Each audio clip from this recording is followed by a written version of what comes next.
attends. On va juste aller checker. Faut que je mette que je stream.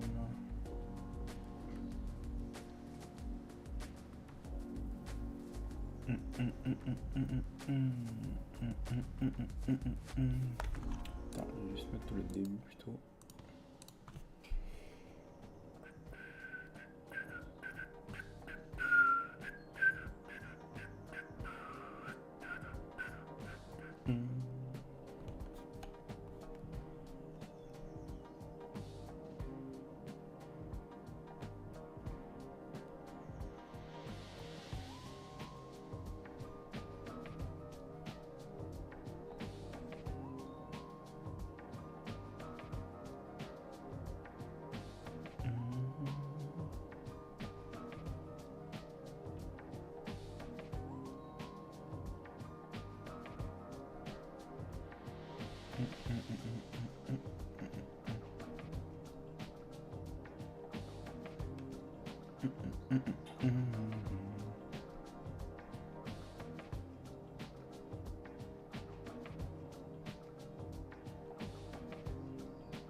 Okay. Yo, what's up? What's up, Nana? What's up, Blue Rose? How are you guys doing? How's everyone doing? I'll wait a bit before starting. Yeah, we'll start in like, I don't know, 3 minutes. Just waiting for more people to come. Ho ho ho! Okay. I mean, I'm sorry, Blue Rose, but I might not really like. It might not be that insane of a stream because I honestly don't think like I'll talk about it. I guess we could use this stream as a sort of how could I say, analysis of the nail so far, why things felt this way, etc. But I like this chapter by itself doesn't really have anything big for me to analyze. But I'll get into it, and if you have anything specific you want to talk about, just tell me. It'll be a pleasure because I by myself I just have a few things in mind to talk about, and if you guys have any topic you want me to touch on, just say it so I don't dodge it because I didn't have it in mind. Yo, what's up, Nero? What's up, PanQ? No, wait, I need to know how is it pronounced. PanQ Young. What is your ego type? I mean, my ego type, I would say self. I mean, most people are like, in general, like it's a actual. Actually, I'll get into it. Actually, wait, I just gotta do something real quick. Close my window. I'll be back in a sec.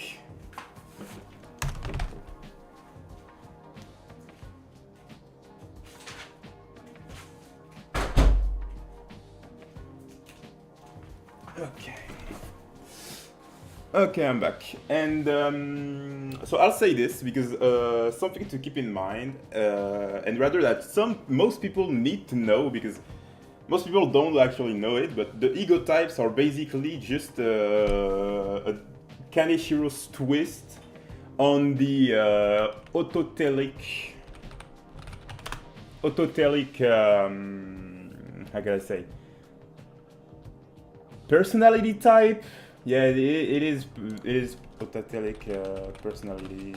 Like, basically, self and world are basically just Kaneshiro's twist on the autotelic and exotelic personality types.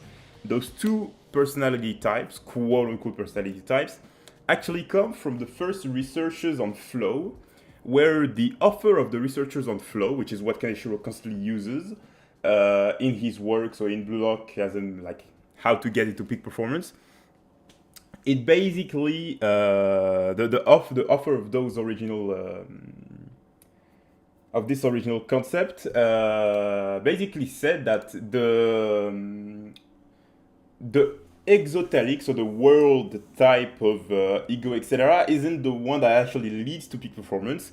And the author of those works actually clearly said the autotelic experience is always better for an individual for them to be able to reach their peak performance.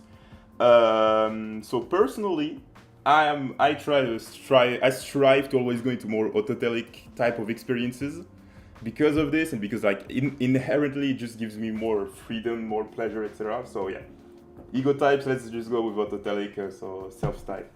And yo, what's up, Miramaster? What's up, TE? And what's up, Henrik Schoyen? Schoyen? Is that how you pronounce it? Schoyen. But yeah, so enough people are there now, so I think we can get into everything. Oh wait, I do need to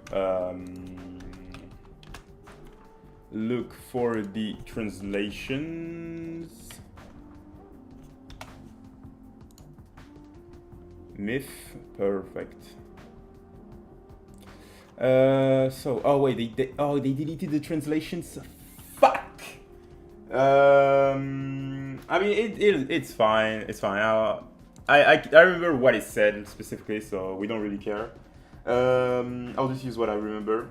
Okay, so to get into topic now. Shadow has them. Oh, Shadow has them. My entire bloodline just furrowed their eyebrows. Hey. You got a Frenchman to try and respect your ancestors. If that ain't Mr. Worldwide banger type shit, I don't know what it is, man. Anyway, let's get into it. Okay, yeah, perfect. Actually, he has them all. So, chapter starts with flashback of Nagi, meeting with Ryo that changed everything. Two of them took on the world. It all started in that moment. Ryo found me and my football started. If that ain't the most red herring death flag of all death flags, I don't know what is. Like, there really wasn't the need to show us all this.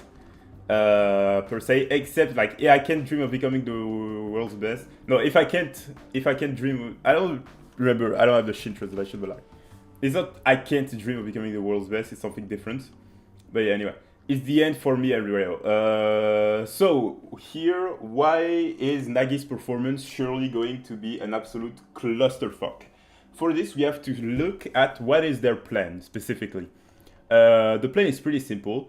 What we need to do is to appeal to others and raise our salaries. If we don't make it to the top 23, we'll disappear before our dream of the World Cup. Right now, Nagi is 11th, I'm 16th. If we fall, we'll barely be above the cutoff line.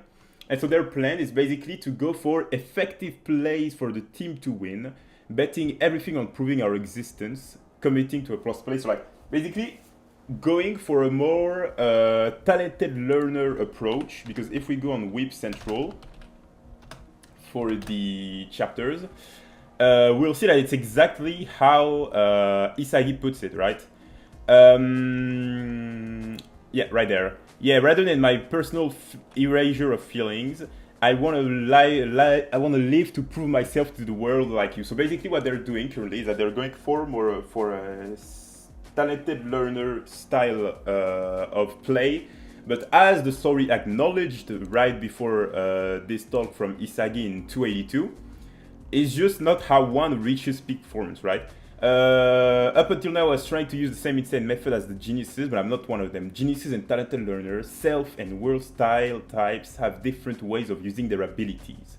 Nothing will happen unless my talent and effort align, so think like a talented learner. How is Kaiser able to hold his own against the geniuses?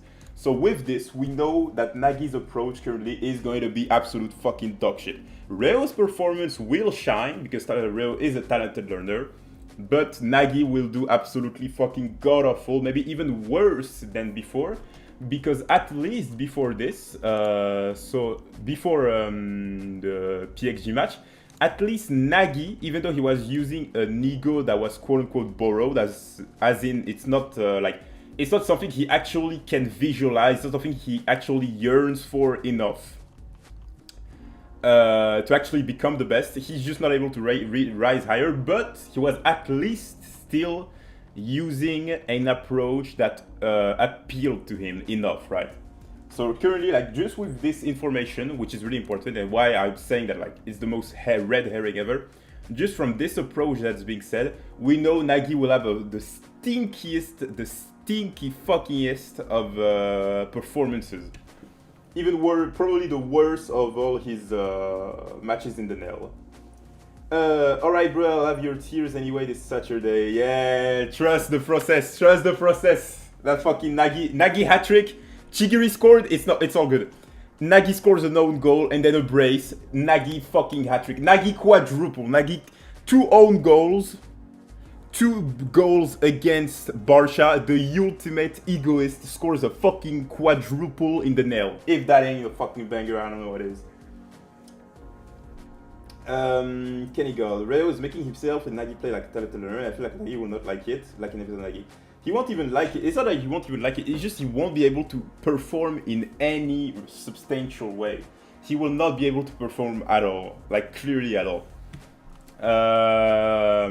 So he won't be able to shine, to prove himself, to do anything really. So yeah, it's just fucked from here on. And because, as we know, Nagi depends on Reo, and Reo doesn't really have this information, doesn't really have all of this understanding, etc. He just won't be able necessarily to help. Like, we can't expect Reo to be able to help Nagi in a substantial way. So, for now, it's fucked. Nagi is going to do a fucking stinker performance. But we have to wait and see again. So, congratulations on victory, Bayern München. England versus Spain, which started at the same time, concluded a while ago. We have the result and bid prices. Now we'll start the final salary auction and broadcast it to all teams. It's here, the final ranking. The difference between me and Rin. So, now we have the decision that Rin gets number 1 with an offer from Real.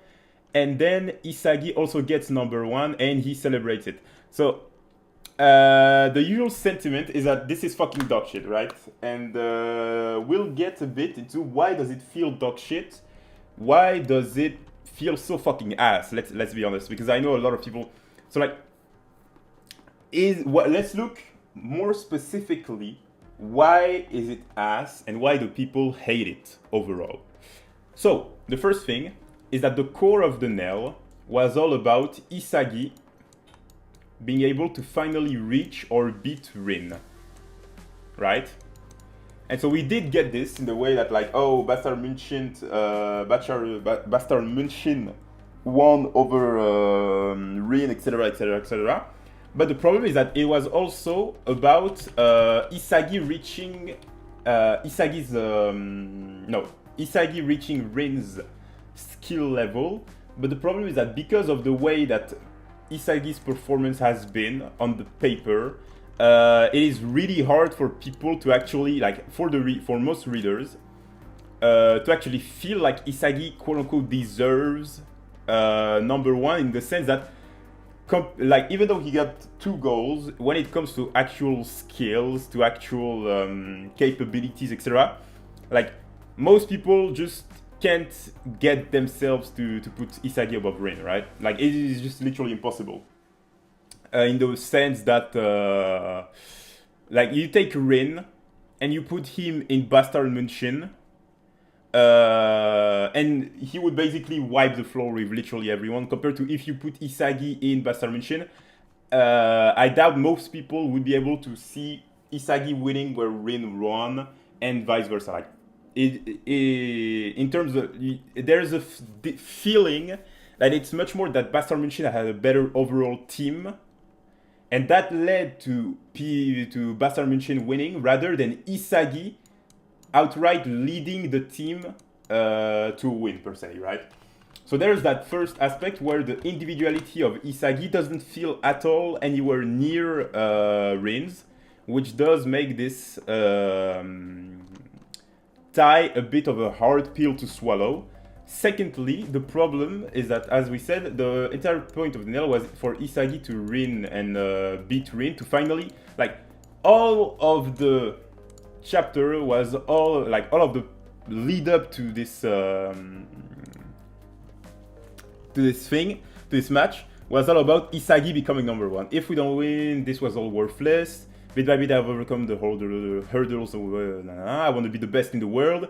Now thinking how I should play as a striker or visualizing beating Rin or wanting to win this match, I can clearly imagine what it means to be the world's best. And so there's this sense of, oh, Isagi wants to be number one. Like literally, we can finally duke it out to see who's number one. Number one, I don't care about that. What I want Isagi is to the moment to reduce to shambles.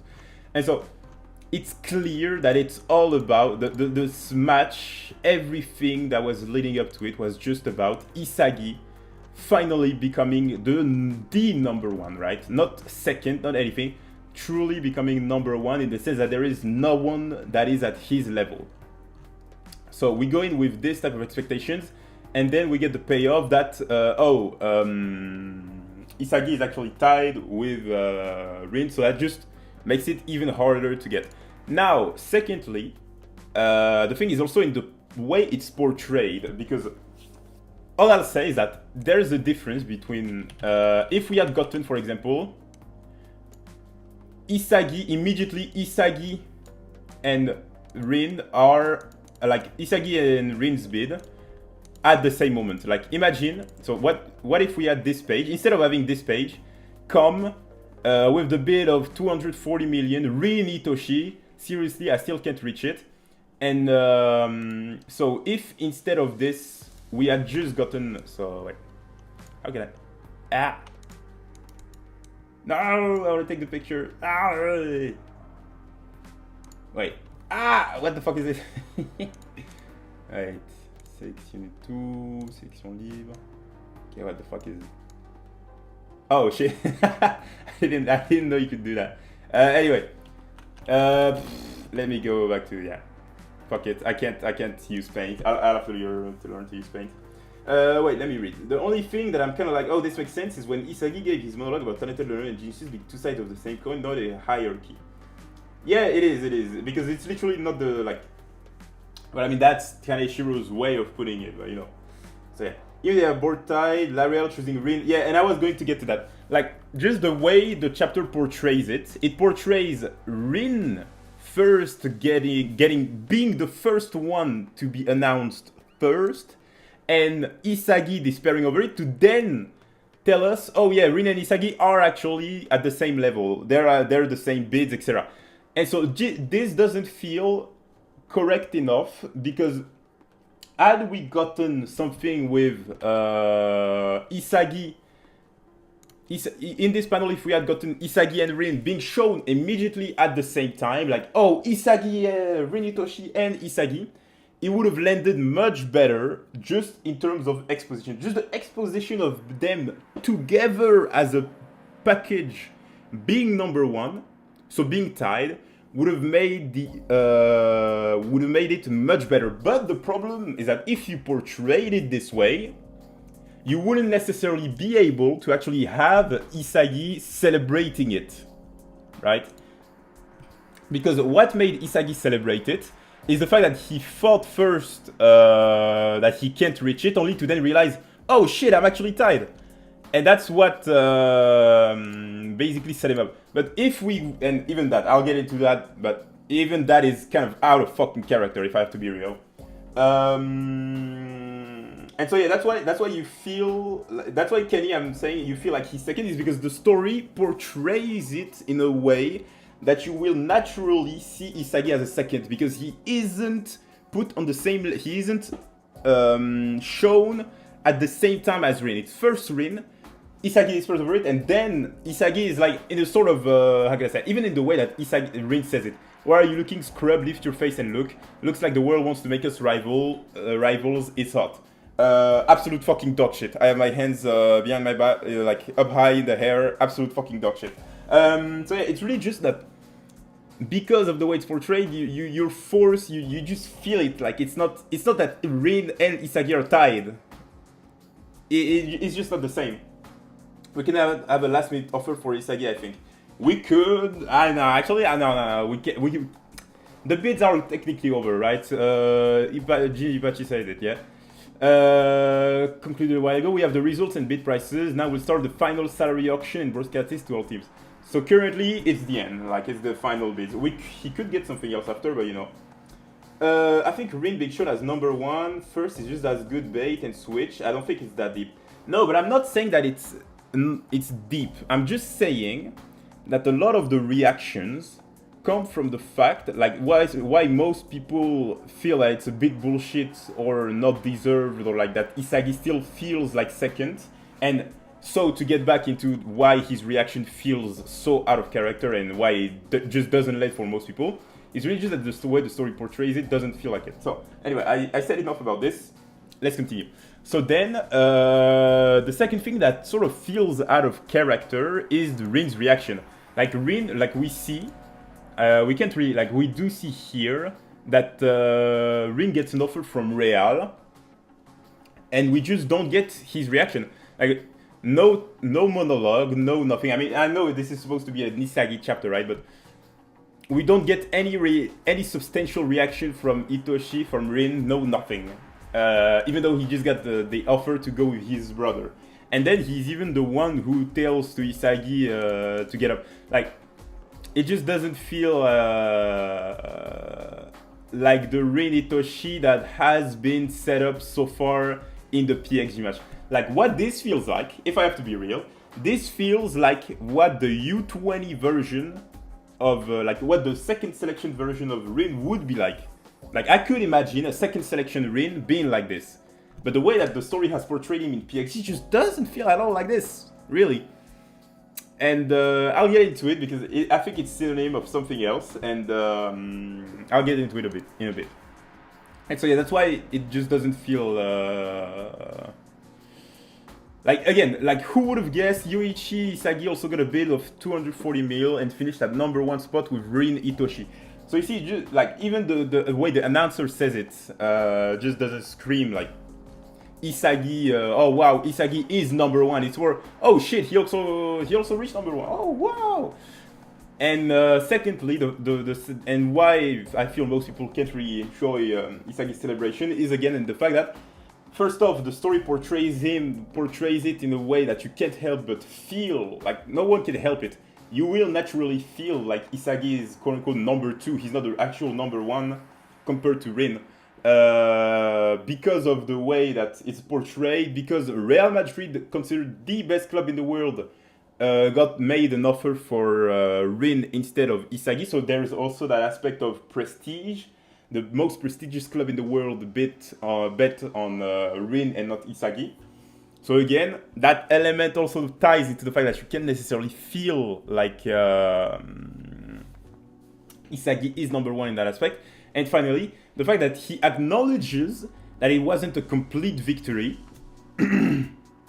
He acknowledges that it wasn't a complete victory, and yet he reacts in a way that you don't really see the frustration in the way that he doesn't have a full victory.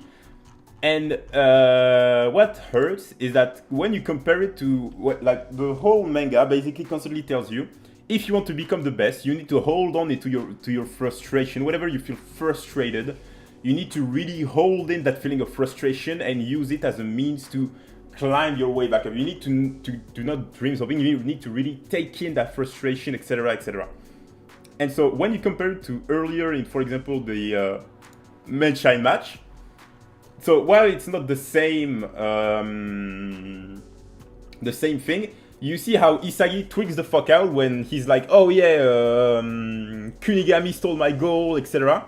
So you see this amount of frustration, and so when you feel that amount of frustration, you're really like, oh shit, Isagi really is putting everything on the line to become the best.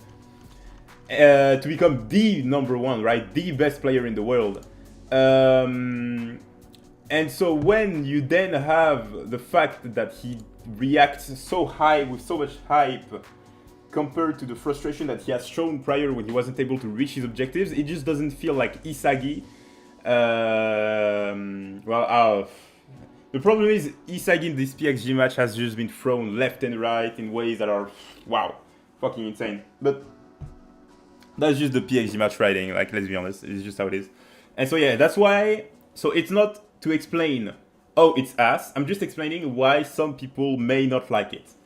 So just to sum up one more time, first off, the way that it portrays it, so it's first Rin is #1, and then, oh shit, actually Isagi is #1 too. And so that ties into the fact that you don't really like. It's not Isagi and Rin are the two best players in the world. Like they're equal because of the way that it's Rin over Isagi. That like it's in those subtle details. It does, of course, it in terms of actual facts, it doesn't impact, but in terms of exposition, it'll naturally impact the perception of viewers, of readers, etc. Secondly, the fact that the best club in the world, Real Madrid, went for Rin instead of Isagi, so the prestige aspect is much, much stronger. Especially when you know that Bayern München was already betting on Isagi, so it doesn't feel that special too. Like, had Isagi gotten, I don't know, an offer from like fucking Barcelona, I mean, he doesn't fit the Barcelona archetype, right? But like, if he had gotten it from a club who was set up to have a strong rivalry with Real Madrid, who was set up to be like on equal standing with Real Madrid, or at least something that had more prestige, enough prestige that it could be compared to Real Madrid, it would fit. But we've seen Bayern München so much, we've kind of gotten used to it. And so there's not that novelty aspect that would make it at least a bit more substantial of a quote-unquote win, etc. And and that's without even talking about the fact that like Yuki and Hiyori are smiling for Isagi, even though they were the ones at first. Like it just like they made Kaneshiro made them into glazers, even though like the whole point of Yuki at first was really just that he was trying to fight his own way and he hated seeing Isagi shine so much more. He was jealousy, etc., etc. I think it's not the club's prestige doesn't matter to any BLLK player. Only Kaiser understands the importance of it. I think it's just rather that Kaneshiro hasn't focused much on it, really. But yeah, the ranking showed them at the same time, but everybody bidding on Isagi reveal would have an impact, as it would have made Isagi over Rin, even if they are brought the war. Yeah, exactly. And again, you don't even need for Real specifically to bid on Isagi, because that would have a lot of implications on the story, etc. Just that if you had built up Bayern München as really one of the most prestigious clubs in the world, compared to what we've seen it, because like we've seen it so much that it doesn't feel as prestigious, etc., right? It would have made much more of an impact, right? Like, for example, if Bayern München never actually made any bidding ever on Isagi or something, like they never made any bids except on Kaiser and Ness, and then, for the first time ever, they make a bid and it's on Isagi, it would have actually landed, it would have had much more impact, right? Because there would be a prestigious effect that you just don't have currently. More prestige in Real Madrid should have been Betis then. Yeah, I mean, he would have been with fucking GOAT Anthony. Can you imagine the fucking Anthony, Yoichi, Isagi link-ups? Holy shit. So yeah. And yeah, so that's pretty much it, at least for the part about Isagi's reaction and why many people don't like it, yada yada yada. You get the point by now, right? And that's basically the two core parts of the chapter. So then, if we go now into the more specific things I wanted to talk about. Please don't stop streaming and making content. Yeah, don't worry. Like, as long as the manga has something for me to enjoy, I'll go for it. Like, I think the manga might get much better because what I'm seeing right now is exactly what my theory was about when it came to the PXG match. It's basically just Kaneshiro clearly, like, we'll get into it in a bit, but Kaneshiro clearly was just stuck in a place where he didn't want Isagi and Rin to really grow, quote unquote. And he basically had to sort of bullshit through things to sort of create hype, etc., etc. But in actuality, all of it was because he was stuck. And I'll explain it a little bit, because the fact that Rin got a bit from Real actually tells a lot, and I mean a lot about like the Rin redcon. It explains a lot about Kaneshiro's thought process, and I'll walk you guys through at least my analysis of it all and why things have been this way for the PXG match. I don't think it's funny, even the big Isagi stands are mostly mixed to not liking that Isagi isn't going to Real. Yeah, and I mean, it's, again, it really just comes from the fact that we all, like, because Rin got Real and not Isagi, You do feel it. Everyone, no matter what they say, they feel it in their bones. Rin is better than Isagi. That's the feeling everyone gets, and it's totally normal. You can't really run away from it. It's the best club in the world. It has been portrayed as the best club in the world. It has been portrayed as the club with Saitoshi, etc., etc. So you just can't like strip the prestige away. And again, had Bastard München being built up as a prestigious team, we wouldn't be there because we would have had the effect of, oh shit, he finally got a bid from Bastard München. Yo, okay, he's the new fucking Muller or some shit, right? But since he already got a bid from Bastard, since Bastard we've seen their U20 team constantly, and how can I say, we haven't gotten much into the depth of it all. We just can't really like take it seriously, quote unquote. So yeah, it could have been like there would have been ways for it to do without Bastard München. But to be honest, Noel plays for Bastard München, so they have to be prestigious too. Yeah, they have to be prestigious. They are prestigious. Like being scouted by Bayern Munich in real life is fucking insane, right? Like they have Musiala, Olise, they have some of the best young players in the world. They are an insane team, etc. It's not about the actual prestige. It's the fact that the story never actually portrayed the prestige of like in a substantial way, the way that it did with Real Madrid. Isagi of his own 6 if this collaboration happens. Isagi versus Sai, Kaiser, Luna, Rin. I don't think we'll actually get Kaiser at Real, because like we saw that Real only bid on Kaiser,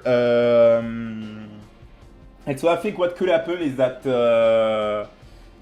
we get Kaiser actually not having a bid from Real or Bayern Munich. He has to go to another new team, right? So yeah, it would have still cool if Dortmund made a bid on Isagi. Oh yeah, it would have been hype as fuck. It would have been great, really. But I mean, again, the prestigious aspect of Dortmund wouldn't have been as strong, etc. And yeah, it's just a tough case to crack. So anyway. With all this, do you guys have anything else you want me to touch on the chapter before I start getting into how this chapter actually impacts a lot of the, like, with it, why you can look in hindsight on why the PXG match has been written this way, and how Kaneshiro did some certain things. Do you think this is one of the worst chapters of BLLK? I think it is honestly the, by itself. The problem is not really, like, the chapter itself it's not good. It's not good. But the worst, I mean, we've had worse, I guess. The only problem is really just that it's a lackluster conclusion in terms of both exposition of takeaways, etc. Like Isagi and Rin being tied together, there's no problem. It's just the exposition that makes it so fucking ass. So would I call it the worst chapter of BLLK? Let me think, because that's a deep question. Because the really bad chapters of BLLK, I don't have like there are chapters that are fucking worse for me. The rock paper scissors chapter has to be the worst chapter for me in BLLK in terms of how it just simply doesn't give a single flying fuck about how the story was led up. I mean, I already talked a lot about this chapter, so it's what, like 273 or some shit. I don't remember. Yeah, 273. So like this chapter for me. Oh no, yeah, Monster of Destruction. Yeah, Monster of Destruction. Monster of Destruction has to be the worst chapter for me because of how much it's shit on everything.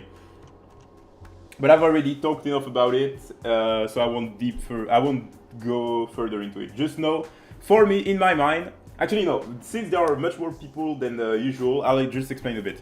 But basically, why this is the worst chapter of BLLK in my mind is basically that it's a case of Kaneshiro just not simply giving a single fuck about the story, what he sets up. And so, why is it that? So, in the chapter prior, so literally the chapter before this chapter I'm talking about, we have the fact that Isagi says that right now me, Rin, and Kaiser are locked in the battle of rock, paper, scissors, which means the slightest error or glimmer of chance will create a condition for one of us to score a goal. I see the key to the next goal will be someone besides us three, a fourth piece, right? This is what Isagi sets up in chapter 272. And then in chapter 273, what do we get? We get Rin literally creating a scoring opportunity with no fourth person ever coming into play. He literally creates it all by himself, therefore breaking the rock, paper, scissors formation that Isagi talked about literally last chapter, right? Like they're literally saying, he's not shooting, he could have scored, so why? And so literally in one chapter, we destroyed this setup that Isagi had created for the next goal. And if it was just that, there's no problem. You know what? Okay, Rin was simply that much better. He absolutely destroyed whatever Isagi was thinking. Isagi was wrong, etc, etc. The problem is that when the goal actually happens, what do we get? We get actually Isagi trying to say that once Zettetsu started covering the exhausted Kunigami, Shido tried to break free and he became the fourth piece that threw off the balance between me, Kaiser, and Rin. But we literally saw in 273 that Rin already broke that fucking balance of rock, paper, scissors way earlier and without needing anyone else to be there. He literally broke the balance that Isagi is trying to say Shido broke, but by himself. Nothing happened. Literally no fucking thing happened. Right? And that's without talking about the fact that even that thing of Shido is absolutely bullshit because Shido didn't impact the play at fucking all. So for me, this has to be probably the worst chapter. And there's another chapter that's on this level, right? But this chapter has to be the worst chapter of Blue Lock in terms of how, not by itself, but because of what it represents and how it's placed in the story, in the way that it just shits on fucking everything. It shits on everything and the story never acknowledges it. The story just moves on from it as if nothing happened. And I can't, it's so sad because the art is so fucking good, holy shit. Like, this was the best that Rin looked in this chapter, in my honest opinion. This page and this page are the two moments where Rin looked the absolute fucking best ever since the U20 match. There's no panel in PXG where Rin looks as cool as this chapter and as this page and this page. So it's just kind of sad, but you know. So I would say it's not the worst chapter because is it shit? Okay, is the execution absolutely dog shit of the 295? It is.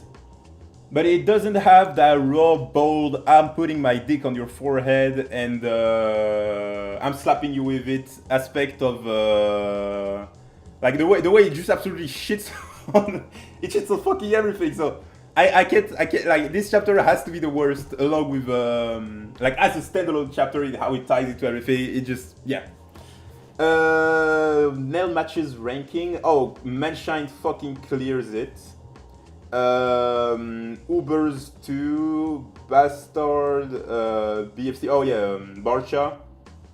PXG. Yeah, I would say I agree with this. I agree with your ranking, Blue Rose.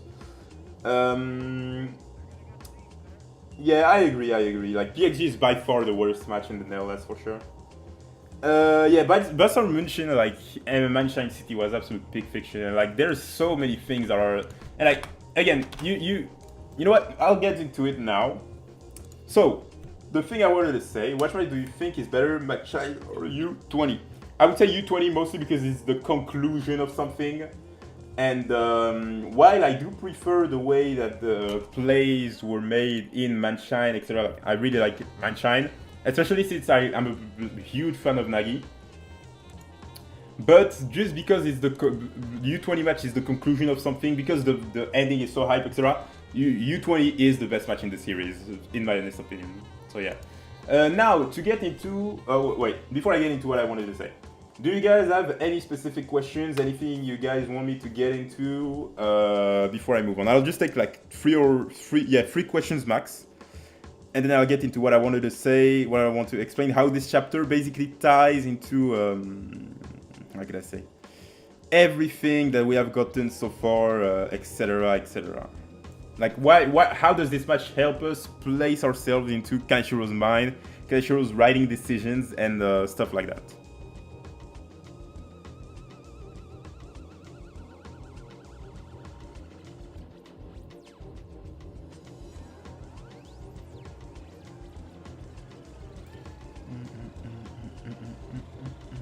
Gay son or fat daughter? I mean, I would go Gason, at least with Gason, how could I say?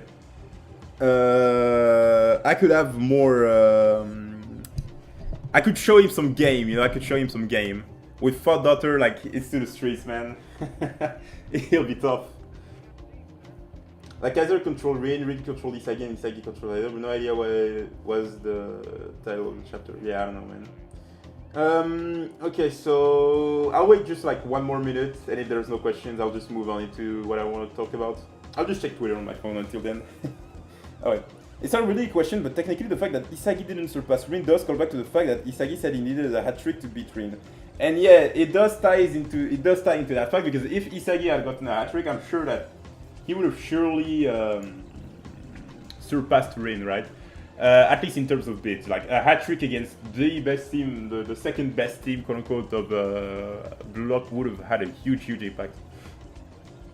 And actually the hat-trick, I'll get into it. The hack trick is actually one of the like this quote from Isagi, etc., and how it sets up everything. It is really important into understanding what I have in mind with this finally that Kaneshiro has went for. Okay, 1 more minute.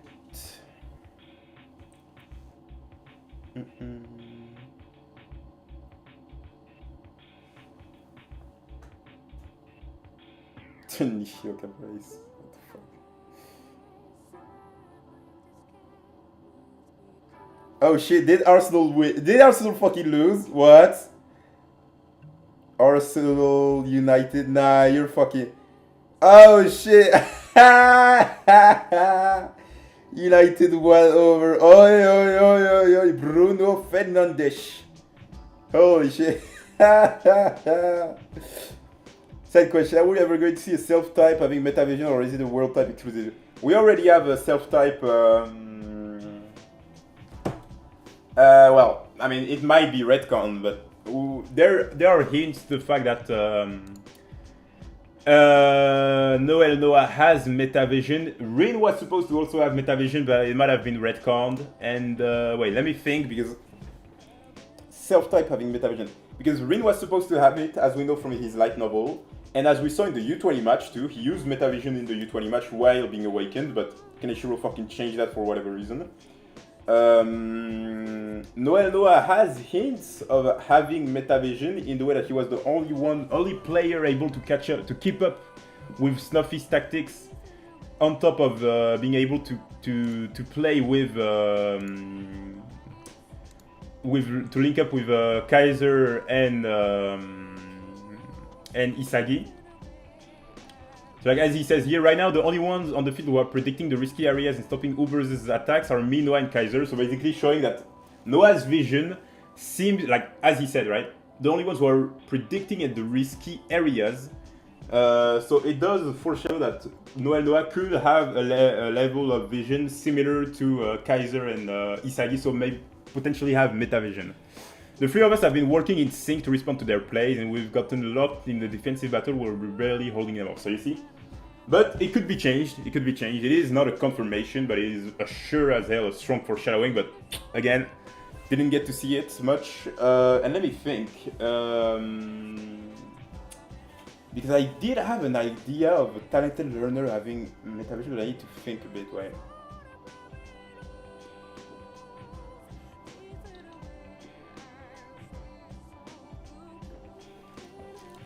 That is the spot.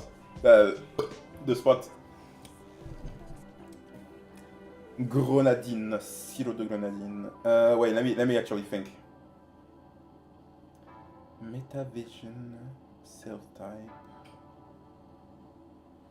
Yeah, because Rin was the first quote-unquote example we could have gotten. Ness, we didn't get to see if he has metavision or not, but he could awaken it.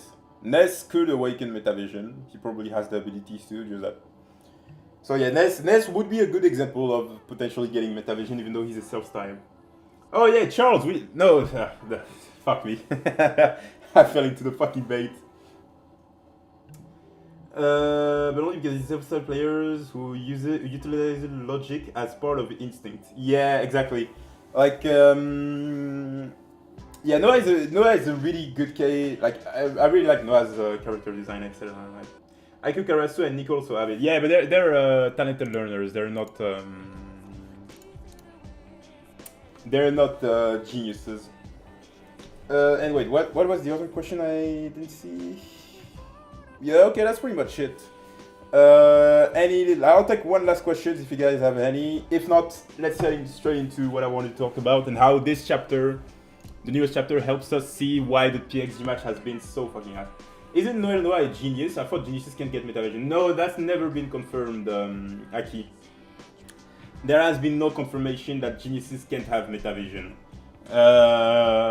Like, it is highly linked, it seems. But it's not a one-to-one. Like, it's, for example, the way that people might think that, oh yeah, talented learners can't get the Predator Eye, but as we know, Kaiser has the Predator Eye, right? So, do you think we will ever get a Noah and Ego backstory? Oh yeah, for sure, 100%, 100%. That is for sure. So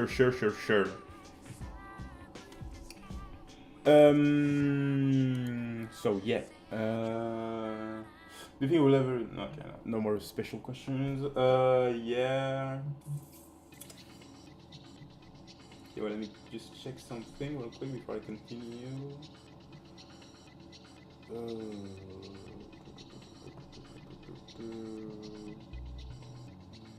Okay, check something real quick.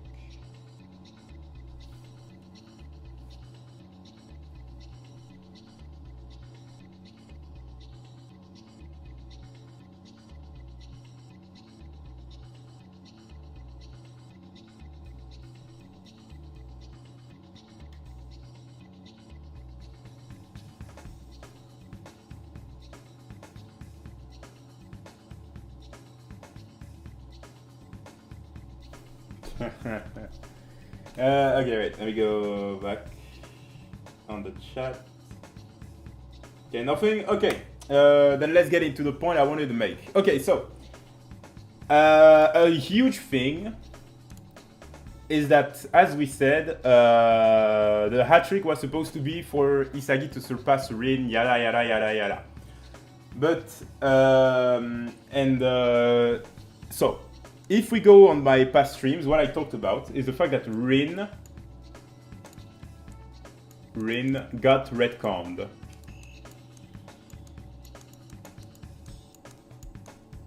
And so what was the redcon I was talking about? Basically, the redcon I was talking about is the fact that there have been clear hints of Rin actually using his original ego, so using his destroyer ego, etc., etc., before the PXG match, so before the most recent game.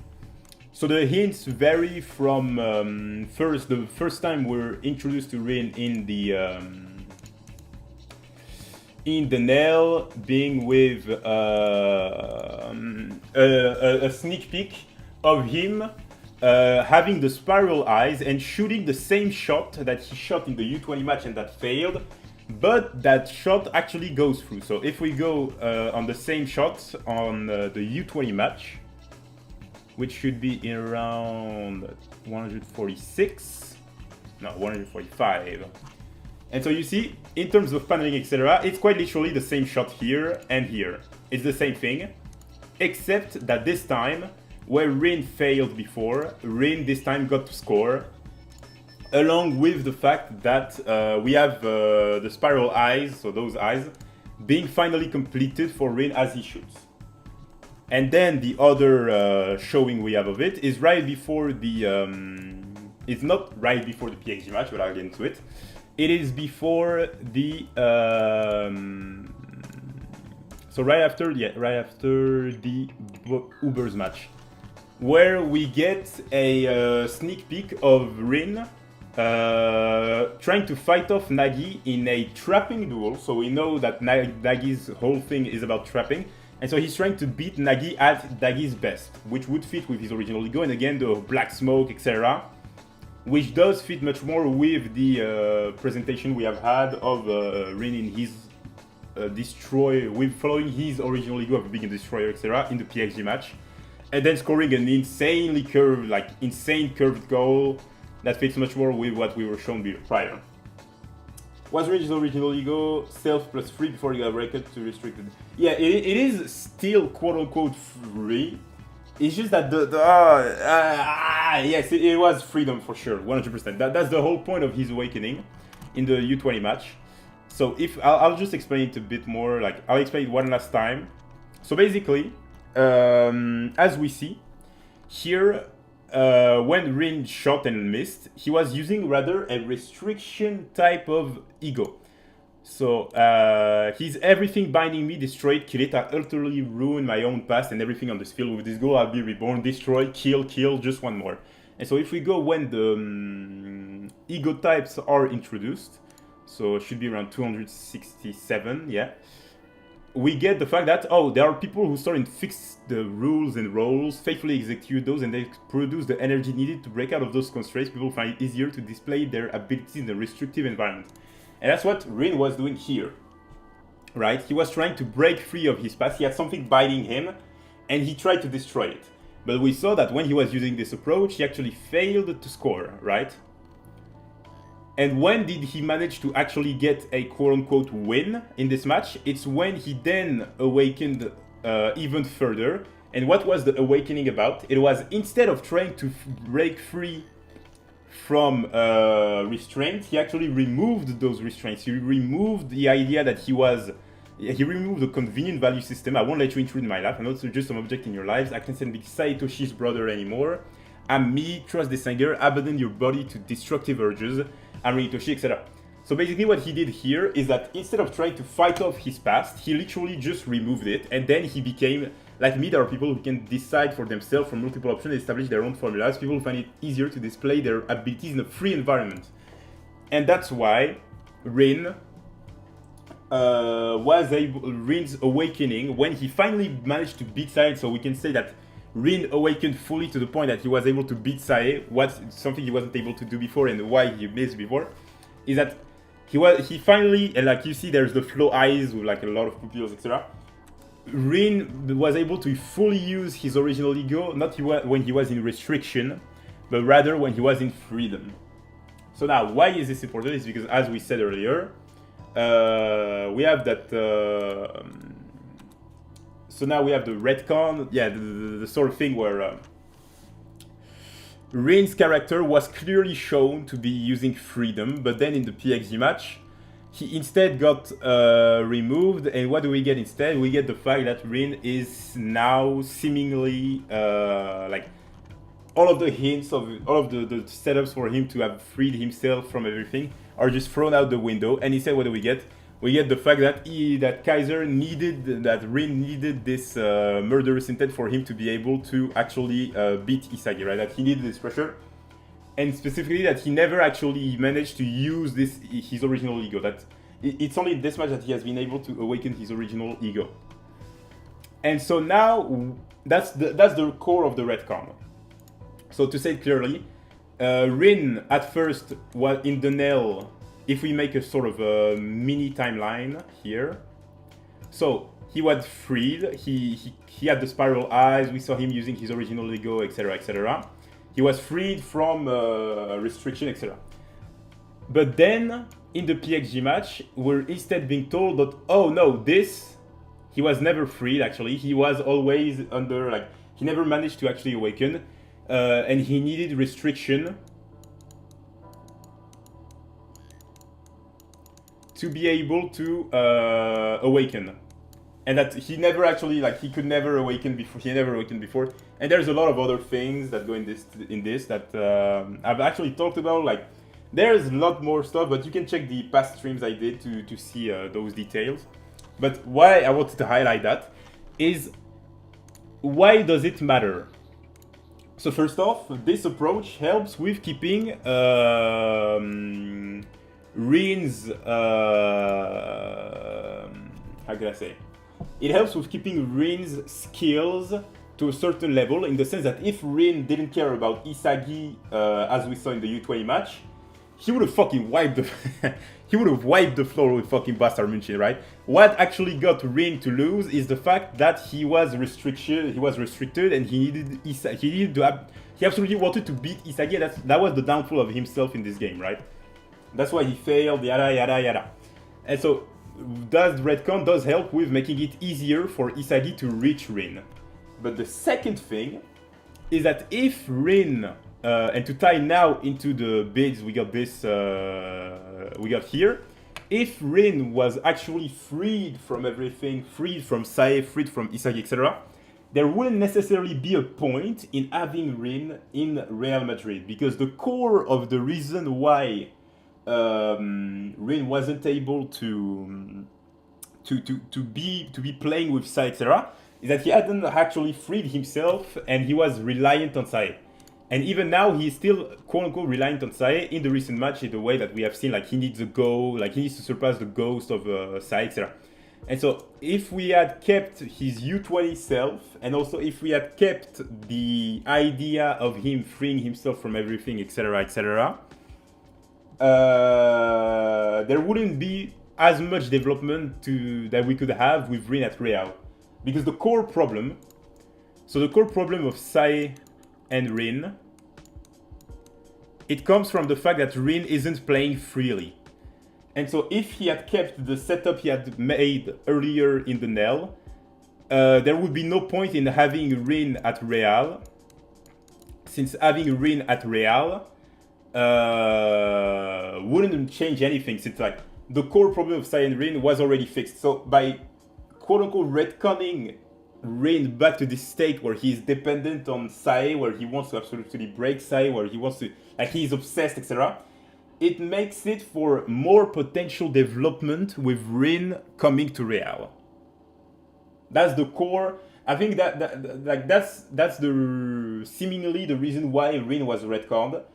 And also you see it even in the chapters, because as we said, right, Rin's awakening was all about how he frees himself from Sae, he frees himself from everything. And so to tie again into the fact that Rin got retconned so that there could be more development of Rin and Sae at Real, we can check the backstory, quote-unquote backstory of when, right before Rin awakens, where what do we get to see? It's a focus on Sae and Rin, and Sae saying, I'll always, don't sway Rin, as long as I live, I'll be on your side, right? So again, this new backstory that was made up from out of fucking nowhere and that had no correlation to what was set up prior, etc., it's really just a way again to show that Rin's and Sae's bond, etc., etc. And so, how can I say?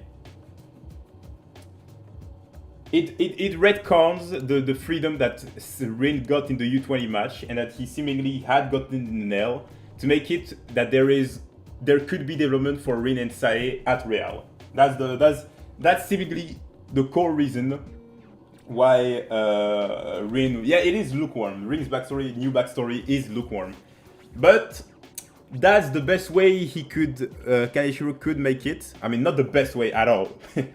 But he basically shot himself in the foot by making Rin free himself so early, quote unquote, early in the story, to then have it so that because if Rin frees himself, he can't really get the Sae and Rin development at Real. So he was forced to make this choice of retconning Rin if he wanted to actually have development of Rin and Sae at Real. Since if Rin didn't care about Sae and just played his best football, the way that he was shown in the U20 match and that he was seemingly shown also in the Nell, there would be no development to be had, really. So yeah, Free Destroyer Rin would have been way too OP. Yeah, he would have fucking wiped the floor, and so again, it ties into the fact that if you go, and it ties also into the fact that Kaneshiro didn't want Isagi to let go of the underdog gimmick, and so we showed it even right before, earlier in the stream, right? In the way that it's portrayed of Isagi catching up to Rin and becoming quote unquote number one, but yeah, so yeah.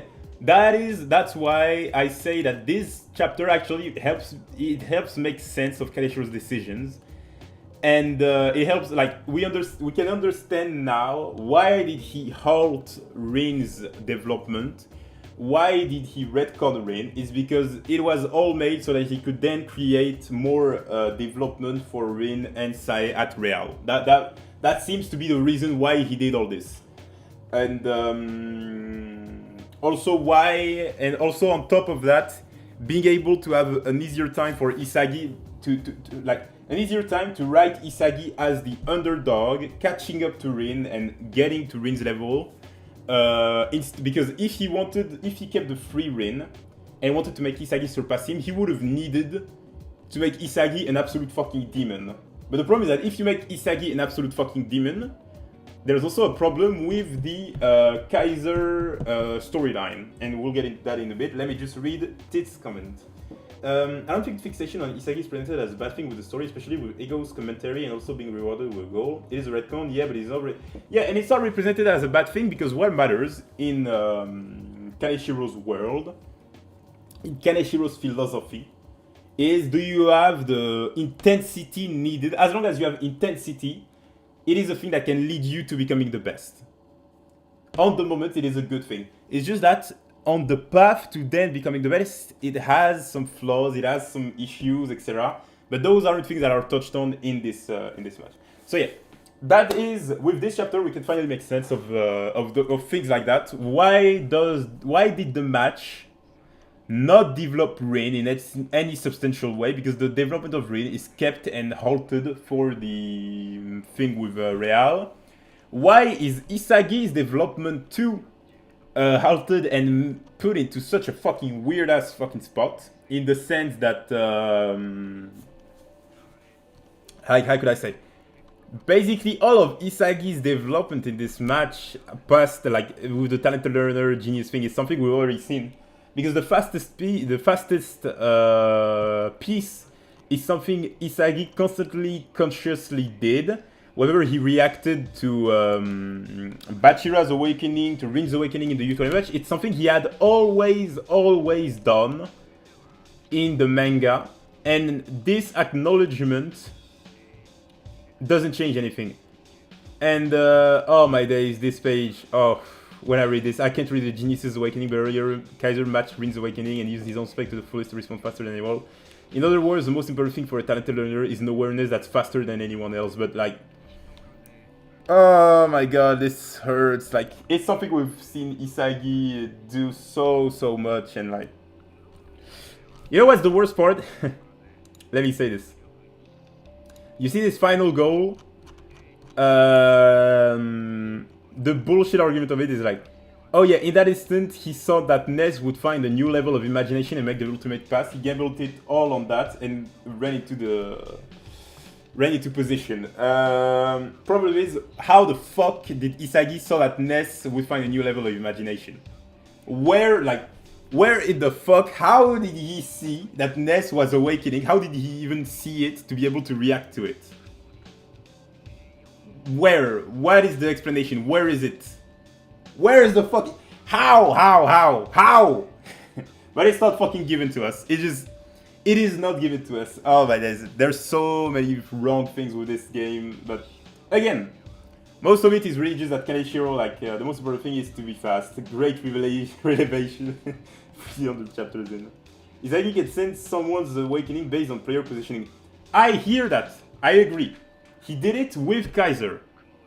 But with Kaiser, at least we had gotten some hint to it. And the thing is also that, like, in terms of positioning, it's not even that crazy of positioning, because what happened is that Ness gets the ball by luck, and there's no real change. He literally just fucking, like, he volleys the ball. He volleys it. There's no trapping. There's no nothing different. He literally volleys it.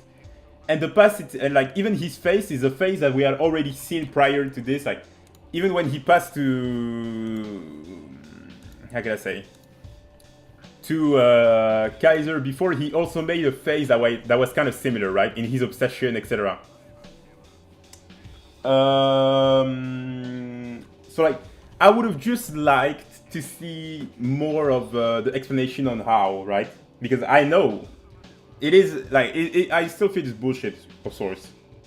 But you know what? I could have done it with this, but there's just no explanation. There's no explanation of how.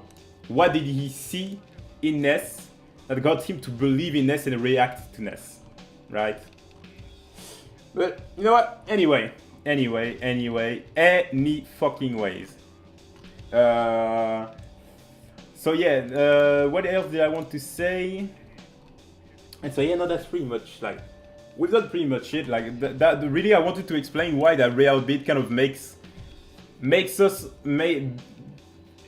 gives us the hindsight to be able to see why the PXG match has been written this way.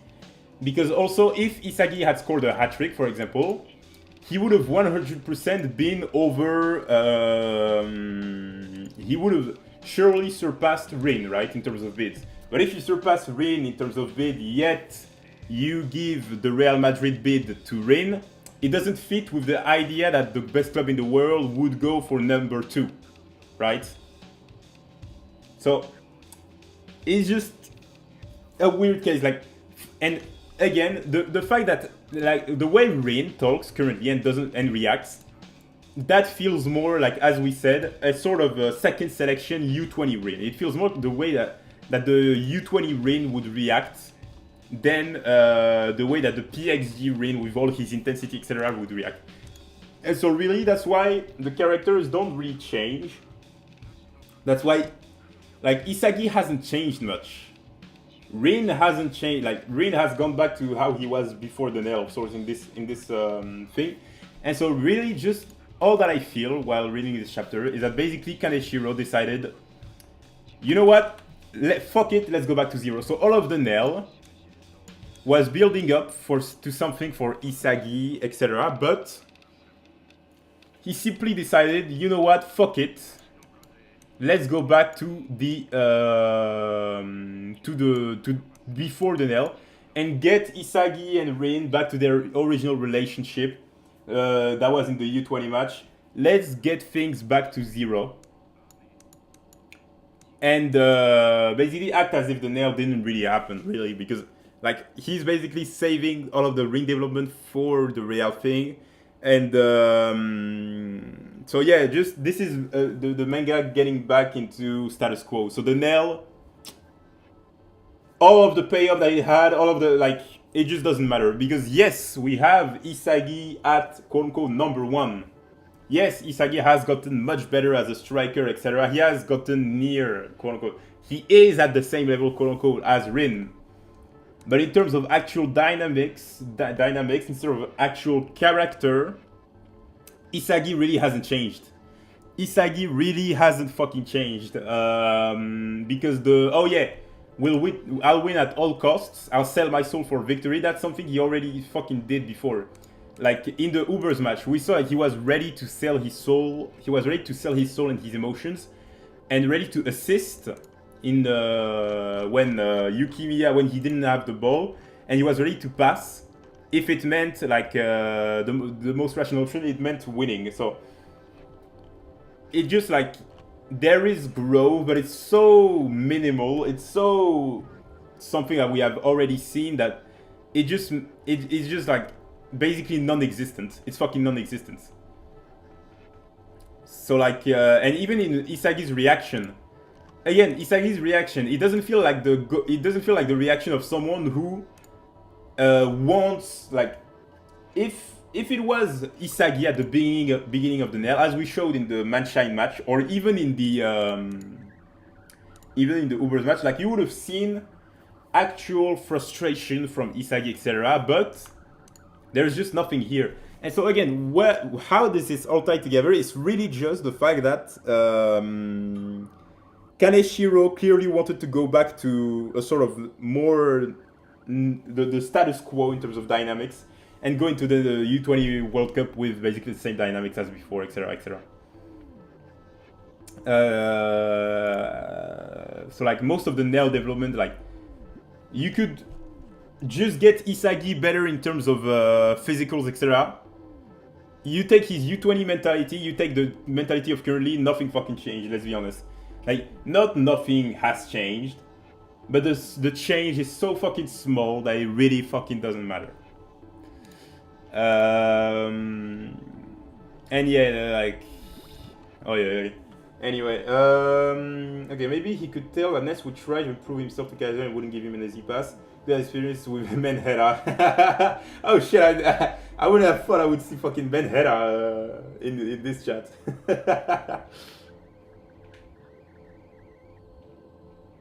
And so yeah. So that's basically my thoughts overall on the chapter. It's basically just a showing of how like Kaneshi wanted to go back to zero in terms of character dynamics, like all of the ring development, all of the ring characterization we got in this match, fucking thrown out the window because we're now back to the U20 version of Rin where he's much more calm, etc. And we'll have to see if the redcon of Rin not being able, like only playing by physicals, etc. Like, the way he dumbed down Rin's playstyle will be kept or will it actually change? We just have to see, but yeah. And so yeah, that's pretty much it. I did have something. Oh wait, I think I had something to say, but I don't really remember. Oh yeah, and it also ties into the fucking Kaiser and Isagi team up. Because as I was saying, with the Kaiser and Isagi team up, it doesn't make sense, or at least it, in terms of transition, how it ties into Kaiser's character, it really didn't, it kind of trashed on Kaiser's character in terms of his obsession with the impossible. Like, for Kaiser to go from absolutely trying to challenge the impossible and constantly evolve, to constantly steal from others, etc., to then dropping the malice, dropping the impossible, etc., it's a huge character development, and the story never acknowledged it up until, like, it should have been acknowledged before he actually got into the team up, since it's such a big leap of faith, a big jump, a big showing of Kaiser having trust in someone, etc. It's a huge thing, right, for Kaiser, but it's never acknowledged as such, and it's only up until it's too late that it is then shown, right? And so yeah, there are many things that should have been taken into account, or at least shown when Kaiser teamed up with Isagi, but they weren't shown up until after they were like, it's like basically. Oh shit! Wait, no, that's not what I want. So Kaiser, he has A. A is basically his mindset. So his mindset, for him to be able to go to B, which would be a Kaiser and so Kaisagi. Let's write it Kaisagi team up. So for him to go to do a Kaisagi team up, it would mean for his mindset to change from A to B. But the story never made the transition. It just had Kaiser go from A to B without any transition. And once that was done, it would then talk about the transition that wasn't made and use that transition. So again, the fact that Kaiser teamed up with Isagi inherently means that he dropped his zero to a certain extent, right? He dropped the malice, etc., etc. And the story never acknowledged it up until it was finally over, right? I thought I'd gone back to zero by rediscovering the malicious urge to steal, but I dove headfirst into the freedom Yoichi gave me, and that was never acknowledged by the story up until it was too late. So, just another showing of what I mean with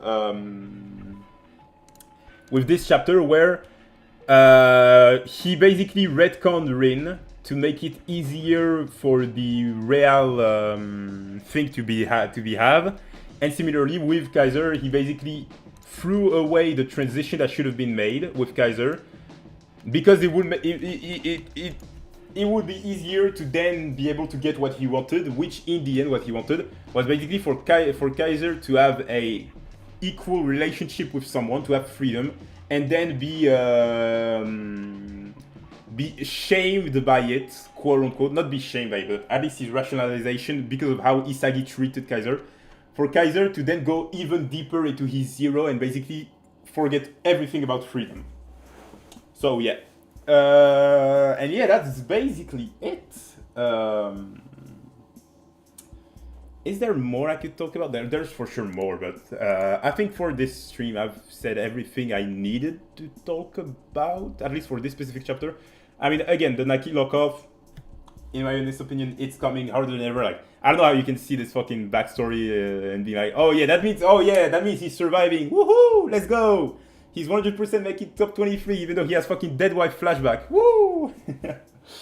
But anyway, I mean, we'll see, you know. We just have to wait and see. So I think I'll be stopping there, except if you guys have any questions. I love your thread, especially Barrel, but I think you should say that it's your opinion, so you wouldn't get so much hate or people desperately trying to prove you wrong. But I'll be honest, I don't really care.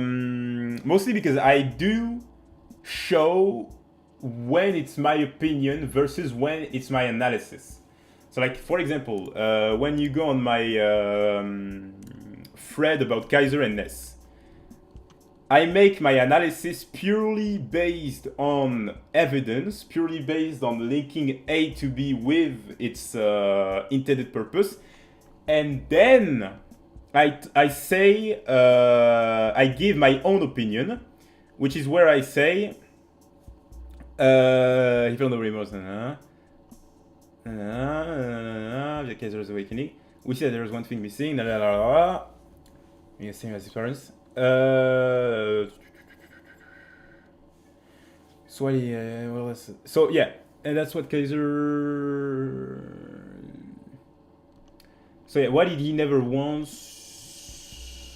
And well, that's what Kaiser might come to understand soon enough. And so you see, I say it's what my Kaiser might come to understand. I'm not saying he will happen this way. I'm just saying it might, and that's my opinion, you know.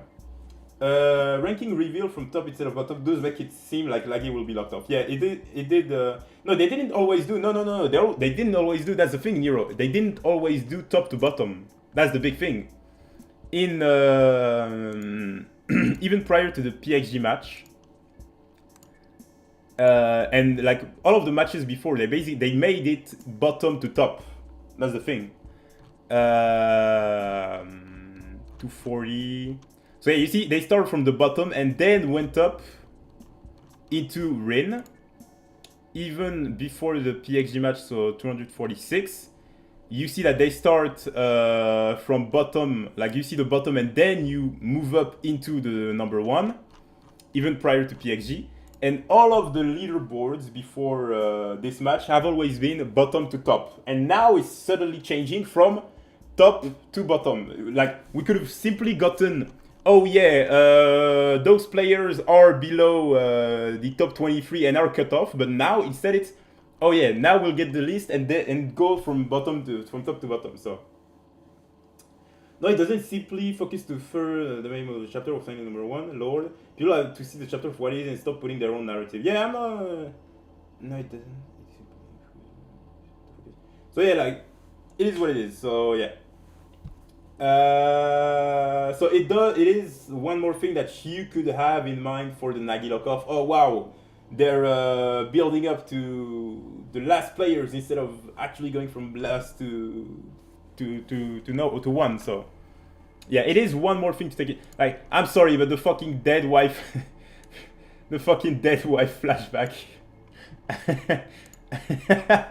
Like, you can't just look at this shit and tell me, oh no, Nagi is 100%. He's fucking safe, dude. He is 100% safe. And again, the fact that the story really really shows you that aspect of, oh yeah, they're using a talented learner approach, even though we know Nagi is a genius. So, like, you know, it is something to keep in mind.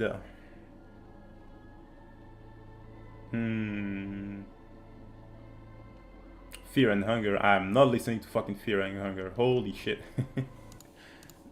Let me just put this.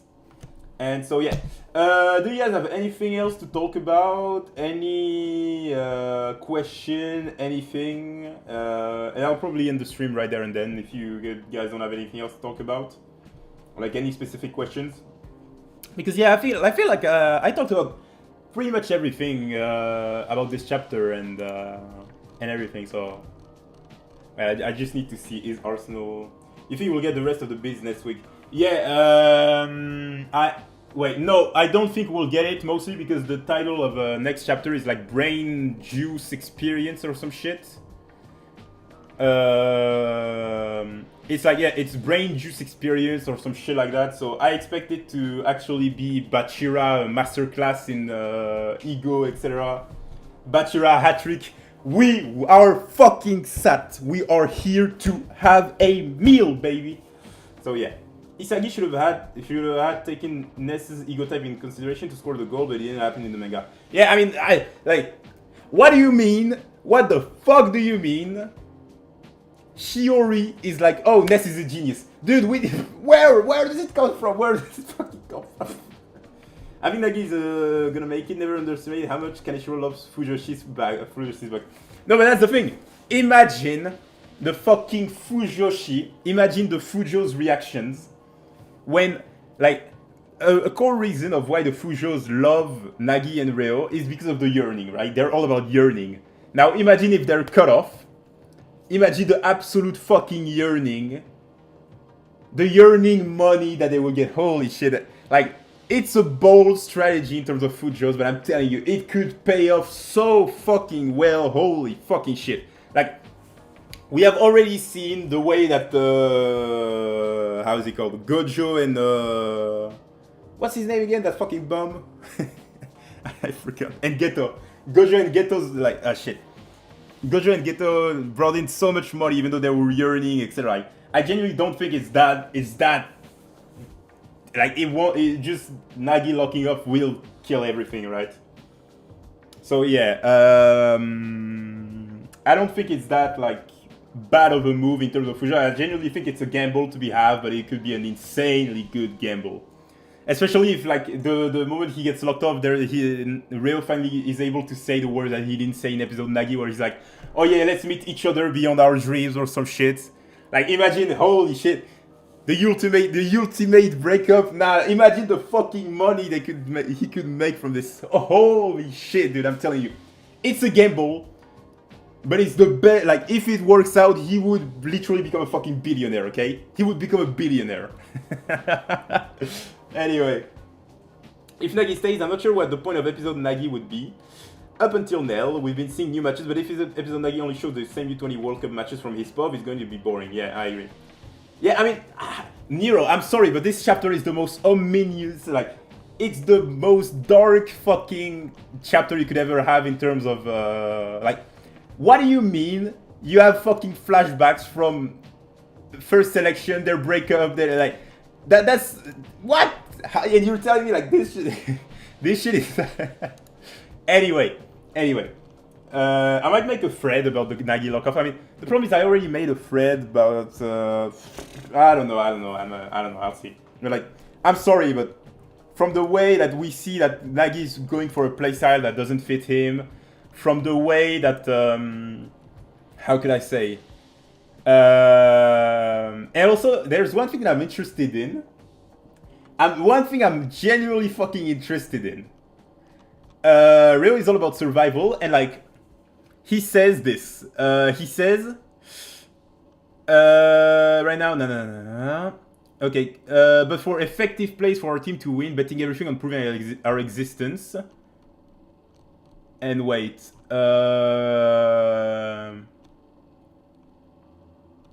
wait, where is the page? Oh yeah, it's not like we're not aiming for the goals. Mindset of shooting when you can shoot doesn't change. Right, Reo? That's right, Nagi. Status quo is death. So I'm wondering, will we get a panel of Reo shooting instead of passing?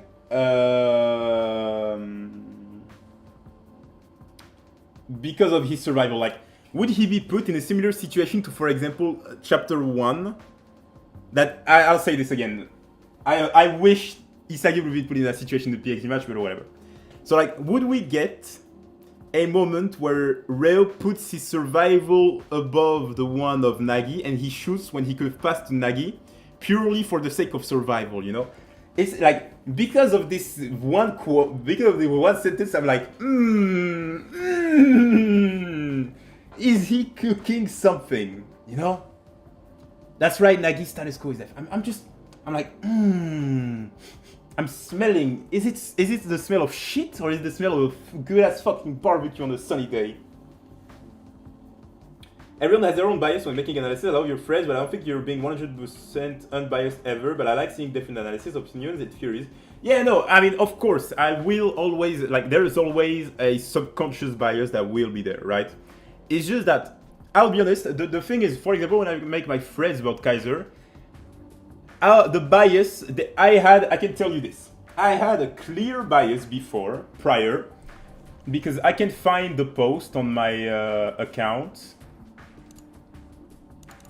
I can find the post on my account, but I was literally tweeting about the fact that before Kaiser scored in the PSG match, I was literally tweeting, I don't want him to score. I was absolutely biased. I didn't want him to score, but why did I not want him to score?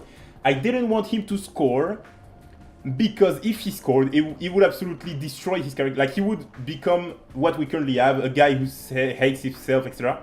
I didn't want him to score because of absolute agenda, and because I wanted the best for his mental health, which in the end, we didn't get, right? And that's why I say I'm unbiased when it comes to Kaiser, because I was biased before. I wanted him to get better. I wanted him to genuinely evolve as a person, not stay in self-hatred, etc. And when that didn't happen, I simply accepted that this is how Kaiser is going to be written. And I accepted that, how could I say? I accepted as just how Kaneshiro writes, and that's it, you know? It is what it is. And so, yeah. So that's why I say, for example, when I talk about Kaiser or Barrow or shit like that, I'm making my own analysis based on what I know, what I see, etc., what I see, how Kaneshiro writes, but I don't make that analysis based on personal emotions, mostly because I accept that, for example, what happens with Kaiser. What happened with Kaiser is not what I wanted. I wanted something for Kaiser, it didn't happen, whatever, you know. I see setup of Rin going to Real, but I didn't think we are ever getting a club arc. Yeah, that's totally understandable. Like, would Kaneshiro even have the motivation to actually do it? Like, there's just... Yeah, I totally fucking understand. I totally understand. And personally, I don't know. I honestly don't know. So, we will just have to wait and see, I guess. We just have to wait and see. So yeah. Oh, I hope Kaiser can find a path of self-acceptance one day, but I think for now, seeing him in the rock bottom and get worse might be better payoff later is good. But hard to have faith in right now. Yeah, I don't think, like, personally, because of how Kaneshiro writes, the thing is, Kaneshiro likes to write things in a sort of, you pay one, like, for the case of Kaiser, it's clear in my mind, and I think it's clear if you genuinely analyze his character fully, etc. Kaiser can't become the best, yet at the same time better his mental health in terms of accepting that he isn't a piece of shit. Accepting that he's a piece of shit, or at least like rationalizing that he's a piece of shit, etc., is what gives him his drive to become the best. So if you remove that, you also remove his drive to become the best. So there could be, like, I don't see, knowing Kaneshiro, a place where he gives up and becomes the best at the same time, you know? Like, Champions League with Igaguri, Haram Ball giving Atletico their first... dude, you're fucking cooking. You know ball. You know fucking ball. You know ball. Like, Diego Simeone, Chulismo. He saw that fucking Igaguri masterclass he has. He has to fucking bet on Igaguri. If I don't see an Igaguri Atletico Madrid fucking bid, I'm crashing out, dude. He would be the best center back.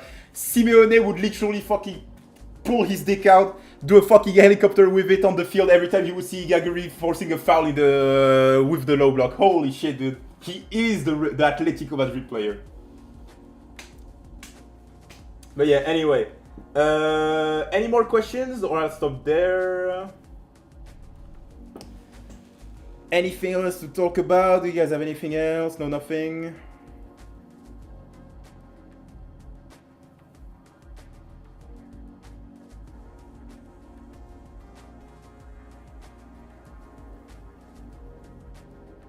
They better show the clubs when they real. Oh hell yeah, dude! If they don't show the clubs, I'm gonna fucking tweet the fuck out. I ain't gonna lie. Predictions for PSG Liverpool. I think PSG. Oh man, that's tough. That's tough. I think PSG can honestly make it 3-1. In my honest opinion, they can make it 3-1. They have the potential to. Especially since one thing, like, people are like, oh, Anfield. Dude, people don't remember how good the fucking PSG fans are. Have you ever, like, you can check, every time PSG fans are away, they literally scream more than the actual fans of the home stadium. Every single home stadium fan that has ever went to a match with PSG away can tell you the PSG fans are fucking fire. So I genuinely don't think the Anfield thing will have much impact. So for me, it's really just about, will PSG be able to keep on pressing? Will they be able to keep the intensity that they had before? And will they be able, and will Alisson actually have again another fucking all-timer performance? Because let's be honest, PSG made some shots that are fucking, that Guevara free kick, those Doué shots, etc. Those are shots you don't normally fucking stop. Those are shots that are world class. But I don't know, Alisson just wasn't fucking fire. So it really depends on Alisson. Madrid derby turns into a cloud show with Monk and Atletico and the Real. I'm here for it. Iga is going to Betis, he's going to see his ass on every La Liga championship. Dude, Igaguri, holy shit. Igaguri aura farming with Anthony. Holy fuck, I will be there. If Ajax takes back his offer, that would be funny as shit, I ain't gonna lie. But I don't think nah, I don't think that will happen. Because Kaneshiro is a fucking pussy. Pussy! But yeah. I'll leave you guys there now. I'll let one more minute. Yeah, it's 45. At 46, if there's no more questions, I'll end the stream. And I mean, no, it's 46 now. If at 47 there is no more questions, I'll end the stream and see you guys. Next, at the end of the wait, we're on Sunday, right? Yeah, next week. So for the next leaks, and hopefully with a Nagi disaster class. Man, I really like. I love. Like, I recently discovered this this mixtape. It's so good. I love it so much.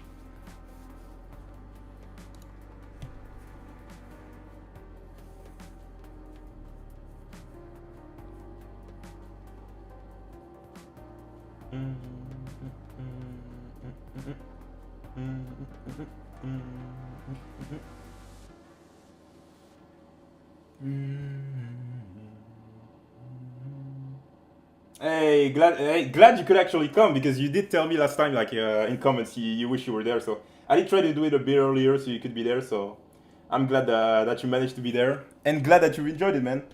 And yeah, it's 47. I hope everyone who came in enjoyed it.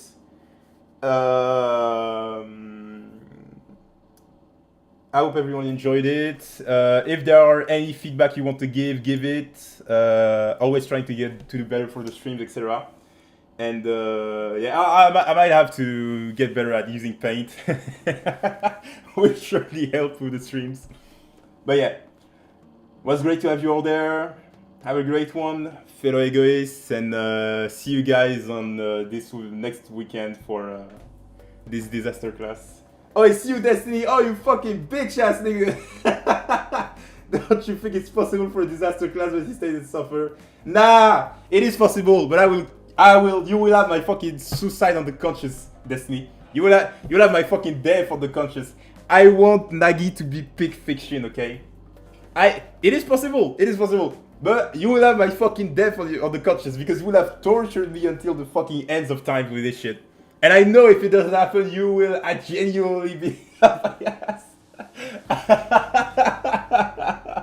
Nah, hey, it's all good. Just know you are a bitch ass nigga, and Nagi will get locked off. Peace. Hey, it's all good. Outside of the jokes, genuinely, it is possible for him to not get locked off, you know? But knowing Kaneshiro and knowing how can I say? Knowing that he, like, Kaiser and Nagi are probably his two favorite characters, I would say, outside of Igaguri, because of what they represent, etc. So I think that, like, he will lock them up, but we'll see, you know, we'll see. Anyway, outside of Destiny making my day with her comments and making me all giddy and all, I hope you guys had a great stream. And yeah, suicide watch next week for one of us. And bottle of champagne opening too on that. Holy shit. Anyway, see y'all. Have a great time and love yourselves, really. Yeah, just love yourselves. Find a way to love yourself. That's the way out, lads. That's the fucking way out. Don't end up like Kaiser, hating yourself. That's how you lead yourself to doom.